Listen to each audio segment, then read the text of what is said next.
విషయాలను మనం ప్రాపంచికంగా ఆహ్వానిద్దాం. హల్లెలూయా హల్లెలూయా హల్లెలూయా హల్లెలూయా.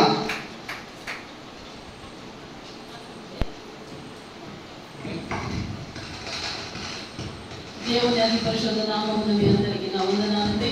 చేయవలసిన దేవుని బిడ్డలకును మరి దైవజనులందరికీ నా వందనములు. మరొకసారి దేవుడు తన దాసురాలిని వాడుకుంటున్నాడు. దేవునికి కోటి కోటి స్తోత్రములు.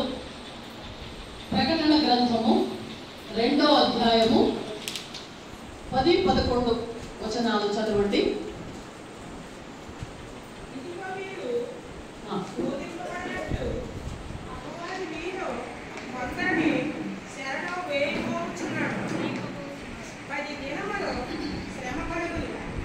మరణము వరకు నమ్మకముగా ఉండును. నేను మీకు జీవకిరీటం ఇచ్చెదను. సంగములతో ఆత్మ చెప్పుచున్న మాట చెవుగలవాడు వినును గాక. జయించువాడు రెండవ మరణము వలన ఏ హాని చేయుడు.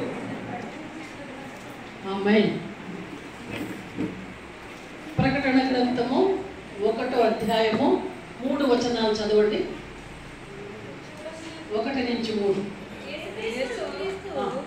తన దాసులకు అనుపర్చులకు దేవుడాయనకు అనుగ్రహించిన ప్రత్యక్షత.